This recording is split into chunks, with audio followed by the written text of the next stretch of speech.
মানে ঘোড়ার স্ত্রীলিঙ্গ রাস্তায় উঠে যাচ্ছে, ও তো ঘোড়া তো আর নিজের আটকাইতে পারে না। ফেরাউন এরকম টানে, থাম। এখন ফেরাউন টানে এদিকে, ঘোড়ায় পিছনে দিছে দৌড়, ফেরাউন টানে আর আটকাইতে পারে নাই। জিবরিলের পিছনে ফেরাউনের ঘোড়া দিছে দৌড়, উঠে গেছে। আচ্ছা বলেন, দুনিয়াতে ফেরাউনের থেকে বড় কাফির আছে? ফেরাউন বলেছিল আনা রাব্বুকুমুল আ'লা। ফেরাউনের ক্ষমতা কোন পর্যায়ে গিয়েছিল? ফেরাউন বলেছিল আরে কিসের আল্লাহ, আমি তো সবচেয়ে বড় খোদা। সেই ফেরাউন যখন সমুদ্রে শুনেন মুসা আলাইহিস সালাতু ওয়াস সালাম রাত্রে, প্রসিদ্ধ ঘটনা, আমি খুব সংক্ষেপে বলে সামনে আগাচ্ছি। মুসা আলাইহিস সালাতু ওয়াস সালাম রাত্রে যখন বনি ইসরাইলকে নিয়ে হিজরত করা শুরু করেছেন, মুসা আলাইহিস সালাম মিশর পাড়ি দিয়ে গিয়েছিলেন সিনাই মরুভূমি, আফ্রিকার সিনাই মরুভূমি, যেটাকে কোরআনের পরিভাষায় বলে ময়দানে তিহ। এটা পাড়ি দিতে হলে লোহিত সাগর পাড়ি দেওয়া লাগে। অনেকে বলে মুসা নীলনদ পাড়ি দিয়েছেন, না, নীলনদ এটা ছোট একটা নদী। মুসা আলাইহিস সালাতু ওয়াস সালাম বনি ইসরাইলকে নিয়ে পাড়ি দিয়েছেন লোহিত সাগর। আপনি তাফসিরের কিতাবে পাবেন, এটার নাম হলো বাহরে কুলজুম, এটা সাবেক নাম হলো বাহরে কুলজুম। আপনি ইসলামের পরিভাষার কিতাব পড়লে এগুলো পাবেন। বাহরে কুলজুম মানে বর্তমানে আমরা যেটা লোহিত সাগর বলি, অর্থাৎ মিশরের সাথে যেটা পাড়ি দিয়ে অপার হলো আফ্রিকান সিনাই মরুভূমি, যেখানে মুসা আলাইহিস সালাম বনি ইসরাইলকে নিয়ে গিয়েছেন। সংক্ষেপে মুসা আলাইহিস সালাতু ওয়াস সালাম রাত্রে রওনা হয়েছেন, বনি ইসরাইলকে নিয়ে এসে যখন বাহরে কুলজুমের পারে দাঁড়িয়েছেন, লোহিত সাগরের পারে দাঁড়িয়েছেন, আপনি জীবন বাঁচানোর জন্য নদী পাড়ি দেওয়ার রিস্ক নিতে পারেন সাঁতার কেটে। আপনি জীবন বাঁচানোর জন্য পদ্মা নদী সাঁতার কেটে পাড়ি দেওয়ার রিস্ক নিতে পারেন, যমুনা নদী সাঁতার কেটে পাড়ি দেওয়ার রিস্ক নিতে পারেন, কিন্তু সমুদ্র সাঁতার কেটে পাড়ি দেওয়ার কোনো সম্ভাবনা নাই।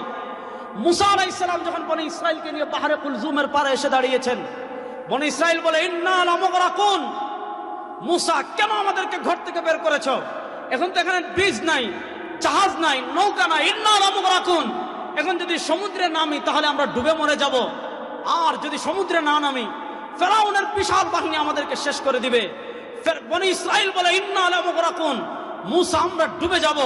মুসা বলেন কাল্লা, না, আজকে আমরা ডুবতে পারি না, আজকে আমরা মরতে পারি না। ইন্না রাব্বি ইন্না মাইয়া রাব্বি সায়াহদিন। শোনো বনি ইসরাইল, আজকে আমরা বের হয়েছি আল্লাহর নির্দেশে, আজকে আমাদেরকে হিজরত করার নির্দেশ দিয়েছেন আল্লাহ।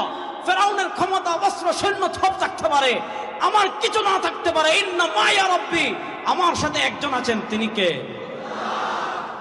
মুসা বলেন ইন্না মাইয়া রাব্বি সায়াহদিন, আমার সাথে রব আছেন, পথ দেখাবেন।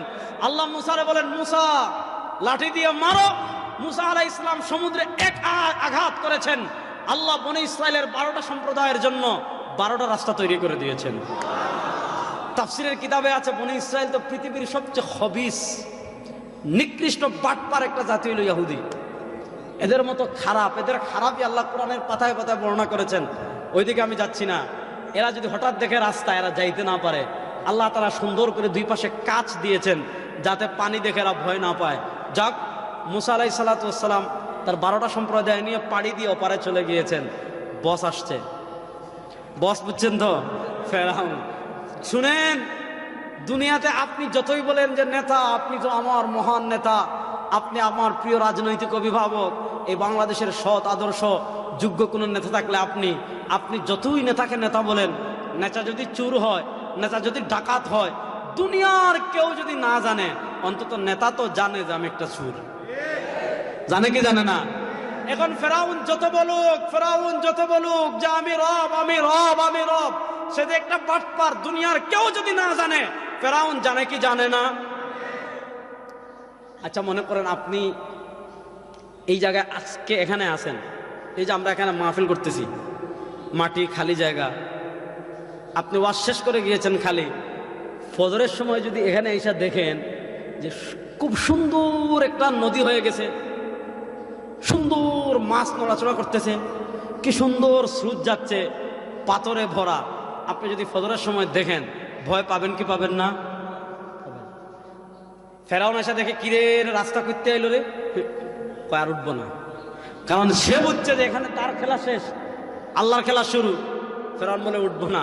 আল্লাহ জিবরিলে বলেন ফেরাউনের খেলা শেষ, এবার তোমার খেলা শুরু করো। বলেন সুবহানাল্লাহ। দেখেন ফেরাউন একটা যুবক ঘোড়া, তাগড়া ঘোড়া, বুঝেন না, বাদশাহ, রব,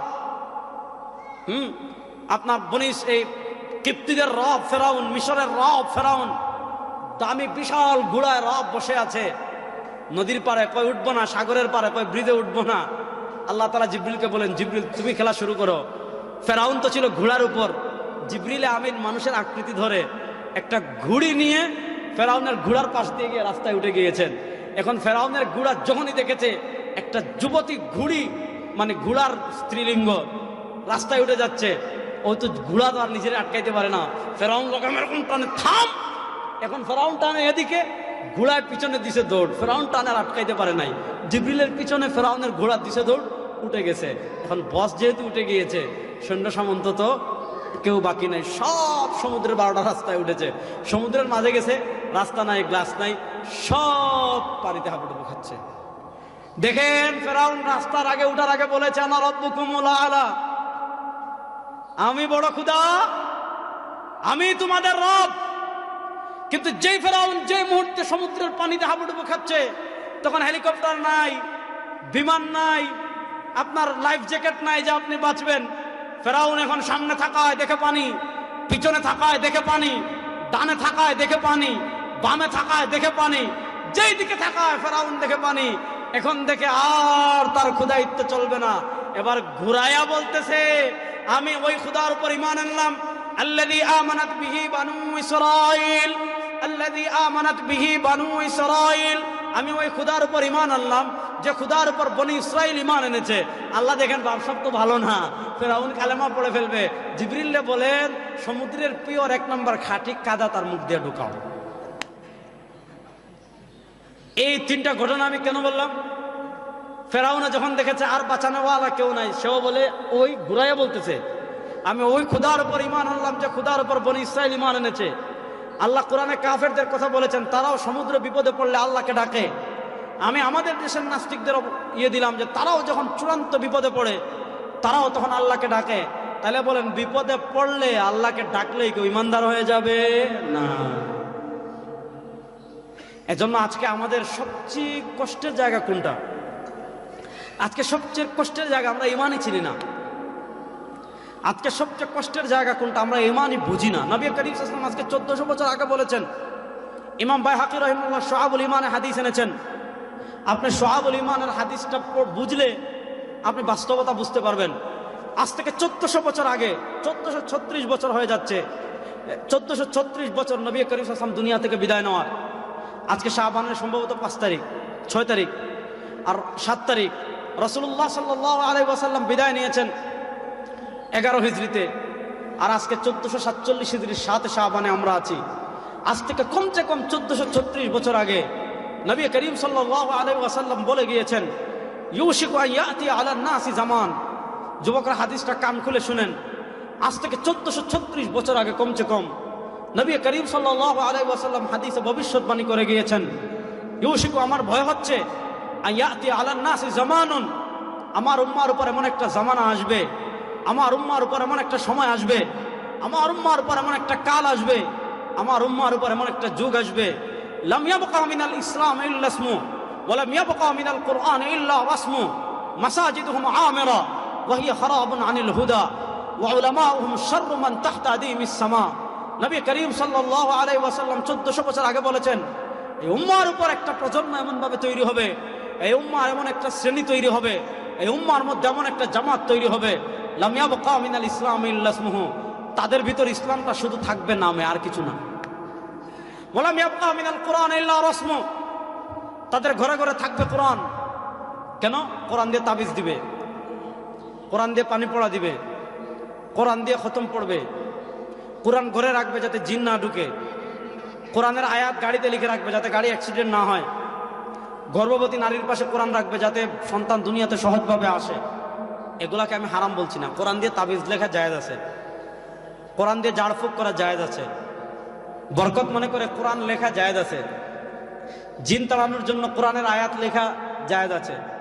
কিন্তু আল্লাহ কোরআন শুধু তাবিজ দেওয়ার জন্য দেন নাই। আল্লাহ কোরআন শুধু আপনার ঝাড়ফুঁক করার জন্য দেন নাই। আচ্ছা বলেন, এখন দিন না রাত? দিন কয় শুনছেন? কি ওয়াজ করবেন তো? আচ্ছা বলেন, এখন দিন না রাত? আর আসতে বলেন, এখন দিন না রাত? একমত তো? দেখেন, রাত হলে অন্ধকার হয়, রাতের অন্ধকার তাড়ানোর জন্য আলোর প্রয়োজন হয়। আলোর প্রয়োজন হয় না? দেখেন এখানে আপনি বাতি জ্বালিয়েছেন, লাইট জ্বালিয়েছেন, রাতের অন্ধকার তাড়ানোর জন্য লাইটের প্রয়োজন হয়, রাতের অন্ধকার তাড়ানোর জন্য আলোর প্রয়োজন হয়। এবার বুঝেন আরেক প্রকার অন্ধকার আছে। সেই অন্ধকার কি? বুখারী শরীফের একটা হাদিস পড়ি, এই হাদিসের ব্যাখ্যা বুঝলে রাতের অন্ধকারকে এটা বুঝবেন। বুখারী শরীফের হাদিসে আসছে, আন্না রাসূলুল্লাহ সাল্লাল্লাহু আলাইহি ওয়াসাল্লাম খাত্তা। আমরা যেমন এখানে বসে আছি, নবী করিম সাল্লাল্লাহু আলাইহি ওয়াসাল্লাম সাহাবায়ে কেরাম রিদওয়ানুল্লাহি আলাইহিম আজমাইনকে নিয়ে একদিন এভাবে বসা ছিলেন। আমার দিকে তাকান। নবী করিম সাল্লাল্লাহু আলাইহি ওয়াসাল্লাম সাহাবায়ে কেরাম রিদওয়ানুল্লাহি আলাইহিম আজমাইনকে নিয়ে এভাবে বসা ছিলেন। আল্লাহ নবী এভাবে একটা সোজা দাগ দিয়েছেন, দেখতেছেন নি? এভাবে একটা সোজা দাগ দিয়েছেন জমিনে। আল্লাহ নবী সাল্লাল্লাহু আলাইহি ওয়াসাল্লাম এইভাবে একটা সোজা দাগ জমিনে দিয়ে বলেছেন, আমার উম্মাহ শোনো, ফাহাদা সিরাতুম মুস্তাকিম। এই যে আমি সোজা পথ দিয়েছি, এই যে আমি সোজা দাগ দিয়েছি, ফাহাদা সিরাতুম মুস্তাকিম, এই সোজা পথটাই হলো জান্নাতের পথ। সুবহানাল্লাহ পড়েন। এরপর নবী করিম সাল্লাল্লাহু আলাইহি ওয়াসাল্লাম কি করেছেন? সুম্মা খাত্তা আন ইয়ামিনিহি খুতুতা ওয়া আন শিমালিহি খুতুতা ওয়া ক্বালা ফাফি রাসি কুল্লি তরিকিন শাইতান ইয়াদউ আন-নাস ইলা নারি জাহান্নাম। এরপর নবী করিম সাল্লাল্লাহু আলাইহি ওয়াসাল্লাম কি করেছেন? সুম্মা খাত্তা আন ইয়ামিনিহি খুতুতা, ওই সোজা পথের ডানে নবী করিম সাল্লাল্লাহু আলাইহি ওয়াসাল্লাম অনেকগুলো পথ দিয়েছেন। এই সোজা পথের বামে নবী করিম সাল্লাল্লাহু আলাইহি ওয়াসাল্লাম অনেকগুলো পথ দিয়েছেন। এই নবী করিম সাল্লাল্লাহু আলাইহি ওয়াসাল্লাম বলেছেন, আমার উম্মতেরা শোনো, ওই সোজা পথের ডানে বামে যত পথ তৈরি হবে, এই সোজা পথের ডানে বামে যত পথ তৈরি হবে, ফাফি রাসি কুল্লি তরিকিন শাইতান, প্রত্যেক পথের মাথায় বসে থাকবে এক একটা শয়তান, ইয়াদউ আন-নাস ইলা নারি জাহান্নাম। ওই আপনার জান্নাতের পথের ডানে শয়তান পথ তৈরি করবে, জান্নাতের পথের বামে শয়তান পথ তৈরি করবে। নবী করিম সাল্লাল্লাহু আলাইহি ওয়াসাল্লাম বলেন, ওই ডানে বামের পথ থেকে শয়তান আপনাকে জাহান্নামের দিকে ডাকবে। এবার প্রশ্ন হলো, শয়তানের পথ অবশ্যই অন্ধকার। দুনিয়াতে আপনি যখন জান্নাতের পথে পথ চলতে চাইবেন, শয়তান আপনার ডান অন্ধকার করে রাখবে, আপনার বাম অন্ধকার করবে, আপনার সামনে অন্ধকার করবে, আপনার পিছন অন্ধকার করবে, আপনাকে অন্ধকার করে জাহান্নাম থেকে জাহান্নামের দিকে আপনাকে ডাকবে। এবার প্রশ্ন হলো, শয়তানের অন্ধকার তো দুনিয়ার অন্ধকার না। দুনিয়ার অন্ধকার আপনি লাইট জ্বালিয়ে দূর করতে পারেন, দুনিয়ার অন্ধকার আপনি বিদ্যুৎ দিয়ে দূর করতে পারেন। দুনিয়ার অন্ধকার তাড়ানোর জন্য আপনি সামান্য টর্চ লাইট জ্বালালে দুনিয়ার অন্ধকার দূর হয়ে যায়। দুনিয়ার অন্ধকার তাড়ানোর জন্য কত কিছু বের হয়েছে। প্রশ্ন হলো, শয়তানের অন্ধকার আপনি জেনারেটর দিয়ে দূর করতে পারবেন না, বিদ্যুৎ দিয়ে দূর করতে পারবেন না, সৌর বিদ্যুৎ দিয়ে দূর করতে পারবেন না, আপনি মোবাইলের টর্চ লাইট জ্বালিয়ে দূর করতে পারবেন না, সূর্য দিয়ে দূর করতে পারবেন না, চন্দ্র দিয়ে দূর করতে পারবেন না। তাহলে প্রশ্ন হলো, শয়তানের অন্ধকার দূর করে কোন বাতি জ্বালে আপনি জান্নাতের পথে চলবেন? আল্লাহ তাআলা কোরআনে বলেন, আমি তোমাদেরকে দিয়েছি কোরআন, ফীহি হুদাম ওয়া নূর। এই কোরআন হলো হেদায়েত, এই কোরআন হলো বাতি, এই কোরআন হলো আলো। এই কোরআনের বাতি যারা গ্রহণ করবে, এই কোরআনের আলো যারা গ্রহণ করবে, এই কোরআনের আলোয় যারা আলোকিত হবে, এই কোরআনের বাতি জ্বালে যারা সামনে পথ চলবে, কোরআনই তাদেরকে পথ দেখিয়ে জান্নাতে নিয়ে যাবে। তো কোরআন হলো পথ দেখানোর বাতি। কিন্তু নবী করিম সাল্লাল্লাহু আলাইহি ওয়াসাল্লাম 1400 বছর আগে বলেছেন, ইউশিকু আন ইয়াতি আলান নাসি জামান, আমার উম্মার উপর এমন একটা সময় আসবে, লাম ইয়াবকা মিনাল ইসলাম ইল্লা ইসমু, আমার উম্মার কাছে ইসলামটা শুধু থাকবে নামে, ওয়ালাম ইয়াবকা মিনাল কুরআন ইল্লা রাসমু, আমার উম্মার কাছে কোরআনটা থাকবে রসুম।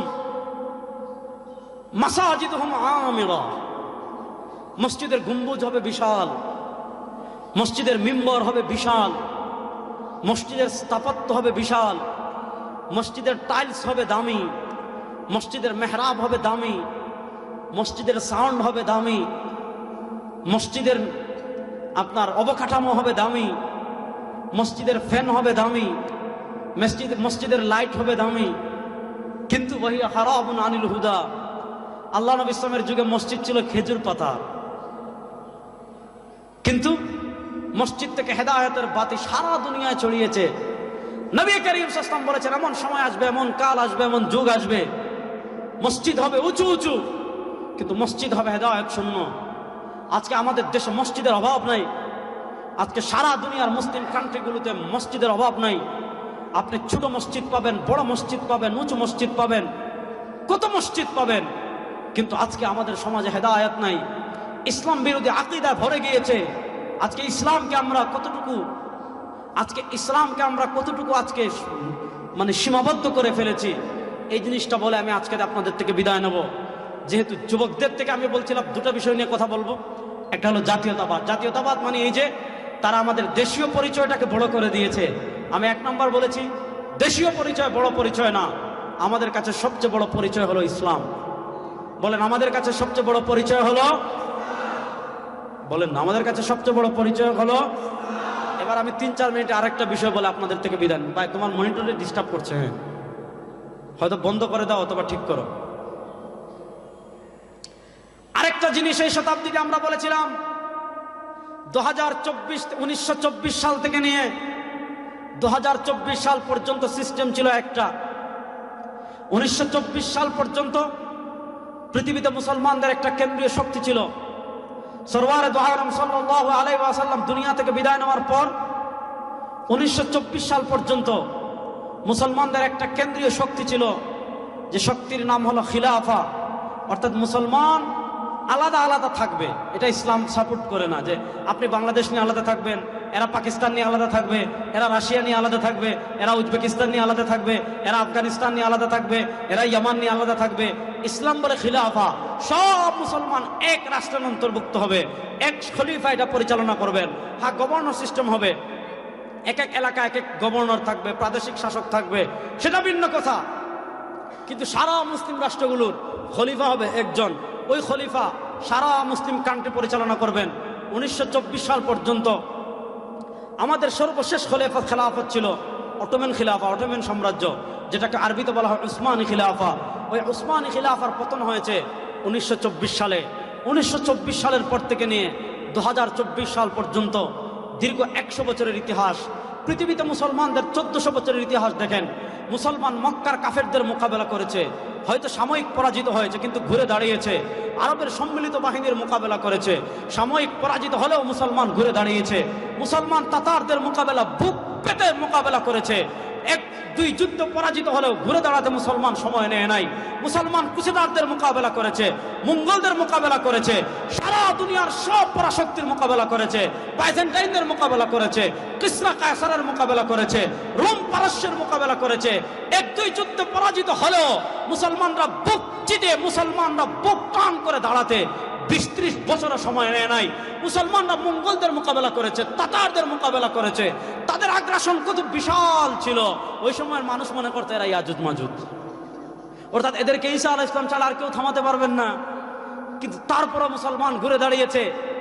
কিন্তু এই 100 বছর উসমানী খিলাফার পতনের পরের 100 বছর মুসলমান মানচিত্রের দিকে তাকান, আপনি দেখবেন ফিলিস্তিনে মুসলমান মার খায়, কাশ্মীরে মুসলমান মার খায়, আফগানিস্তানে মুসলমান মান খায়, আপনার আরাকানে মুসলমান মান খায়, বসনিয়া হার্জেগোভিনায় মুসলমান মার খায়, ইয়ামানে মুসলমান মার খায়, লিবিয়ায় মুসলমান মার খায়, চেচনিয়া বসনিয়ায় মুসলমান মার খায়। গত 1 শতাব্দীতে শুধু মুসলমানদের রক্ত দেখবেন, গত 1 শতাব্দীতে শুধু মুসলমানদের পরাজয় দেখবেন। আমি আলোচনা শুরু করেছিলাম যে এই শতাব্দী পরিবর্তন হবে। গত 1 শতাব্দীতে আমরা মার খেয়েছি, এই শতাব্দীতে আমরা মার দিব। গত 1 শতাব্দীতে আমরা পরাজিত হয়েছি, এই শতাব্দীতে আমরা জিতবই ইনশাআল্লাহ। বিজয়ের আলামত কিন্তু শুরু হয়েছে। আফগানিস্তানে খেলা শেষ না? জানেন না? এটা কি আর্জেন্টিনা ব্রাজিলের খেলার কথা বলছি না। আফগানিস্তানে 20 বছর পর খেলা শেষ, রাশিয়ায় খেলা শেষ, আফ্রিকায় খেলা শেষের পথে। 90 মিনিটে আমরা এগিয়ে আছি, শেষ 3-4 মিনিট আছে। এই 3-4 মিনিট পার হলেই আমরা জিতছি। বাংলাদেশে খেলা 2024-এর জুলাই আগস্টে অর্ধেক হয়েছে। ভারতের আধিপত্যবাদকে আমরা পরাজিত করেছি, খেলা অর্ধেক হয়েছে। যুবকরা প্রস্তুতি নেন, সামনে পূর্ণ খেলা হবে। এই বাংলাদেশ থেকে সকল তন্ত্রমন্ত্রকে কবর দিয়ে, এই বাংলাদেশ থেকে ডেমোক্রেসি বলেন, সেকুলারিজম বলেন, মানুষের সব তন্ত্রমন্ত্রকে কবর দিয়ে চূড়ান্ত বিপ্লবের মাধ্যমে ইসলামকে বিজয় করার জন্য প্রস্তুত আছেন না?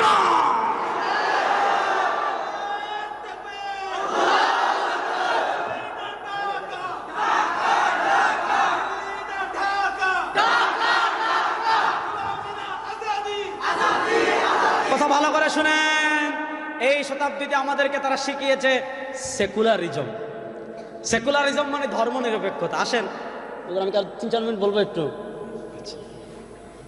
ধর্মনিরপেক্ষতা কি এটা আমি বুঝাই শেষ করি। আমাদেরকে তারা এতদিন শিখিয়েছে ধর্মনিরপেক্ষতা মানে কি? খ্রিস্টানদের রাজ্য পরিচালনার একটা মৌলিক মূলনীতি ছিল। এটা তাকি উসমানী সাহেব, বর্তমান পৃথিবীর সবচেয়ে বড় আলেমদের একজন, তিনি একটা কিতাব লিখেছেন হাকিমুল উম্মতকে সিয়াসি আফকার। ওই কিতাবে লিখেছেন, সহজ করে আমি বুঝাই, আমাদের ধর্ম আর অন্যান্য ধর্মের পার্থক্যের জায়গা কোথায়। আমরা প্রথম হিন্দু ধর্ম নিয়ে কথা বলি। হিন্দু ধর্ম মানে পূজা নির্ভর। যখন পূজার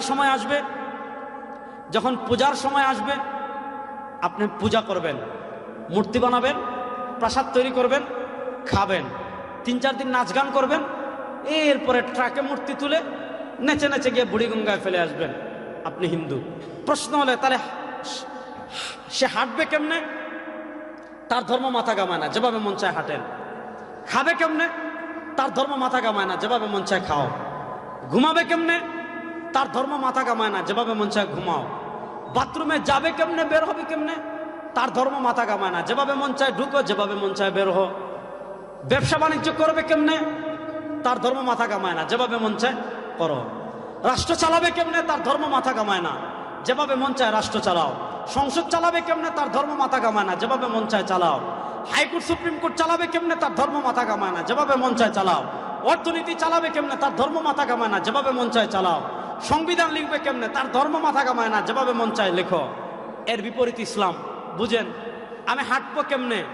ইসলামে আছে না নাই? যুবকরা কথা বলেন, আমি হাঁটবো কেমনে? ইসলামে আছে না নাই? আমি খাবো কেমনে? ইসলামে আছে না নাই? আমি ঘুমাবো কেমনে? ইসলামে আছে না নাই? আমি বাথরুমে যাব কেমনে, বের হবে কেমনে? ইসলামে আছে না নাই? আমি ব্যবসা বাণিজ্য করবো কেমনে? ইসলামে আছে না নাই? আমি রাজনীতি করবো কেমনে? এটা ইসলামে নাই। বুঝে বলেন, আমি রাজনীতি করবো কেমনে? ইসলামে আছে না নাই? আমি রাষ্ট্র চালাবো কেমনে? ইসলামে আছে না নাই? আমার সংসদ চলবে কেমনে? ইসলামে আছে না নাই? আমার সুপ্রিম কোর্ট চলবে কেমনে? ইসলামে আছে না নাই? ওই তারা আমাদেরকে ধর্ম নিরপেক্ষতা শিখিয়েছে। রাষ্ট্রে ইসলাম লাগবে না, সংবিধানে ইসলাম লাগবে না, বিচার ব্যবস্থায় ইসলাম লাগবে না, সংসদে ইসলাম লাগবে না, হাইকোর্টে ইসলাম লাগবে না, সুপ্রিম কোর্টে ইসলাম লাগবে না, অর্থনীতিতে ইসলাম লাগবে না, সচিবালয় ইসলাম লাগবে না, সিটি কর্পোরেশনে ইসলাম লাগবে না। ইসলাম লাগবে কোথায়? ওই শুক্রবারে জুমার নামাজের পর জিলাপি খাওয়ার সময়। এটার নাম হলো ধর্ম নিরপেক্ষতা। এবার যদি বলেন ইসলাম পূর্ণাঙ্গ জীবন বিধান হয়, একটা রাষ্ট্র পরিচালনা কেমনে হবে? ইসলামে আছে না নাই? এবার বলেন আল্লাহর কোরআন দিয়ে বাংলাদেশ রাষ্ট্র পরিচালনা হোক, আল্লাহর কোরআন দিয়ে আমাদের সংসদ পরিচালনা হোক, আল্লাহর কোরআন দিয়ে আমাদের বিচার ব্যবস্থা পরিচালনা হোক, আল্লাহর কোরআনের আলোকে আমাদের হাইকোর্ট সুপ্রিম কোর্ট চলুক। এই দাবির পক্ষে আপনারা ঐক্যবদ্ধ আছেন না নাই? সুতরাং 52 বছরে বিভিন্ন শাসক দেখেছি। আমাদের মরহুম পীর সাহেব চরমনাই রহমতুল্লাহ আলাইহি বলতেন, শুধু নেতা নয়, নীতির পরিবর্তন চাই। 52 বছরের নেতার পরিবর্তন অনেকবার হয়েছে, ক্ষমতার পরিবর্তন অনেকবার হয়েছে, চেয়ারের পরিবর্তন অনেকবার হয়েছে। অনেকবার জীবন দিয়েছেন, আন্দোলন করেছেন, চুরি বন্ধ হয় নাই, খুন বন্ধ হয় নাই, ডাকাতি বন্ধ হয় নাই। সব তন্ত্রমন্ত্রের খেলা বাংলাদেশে শেষ হয়ে গিয়েছে। যুবকরা ঐক্যবদ্ধ হয়ে যান।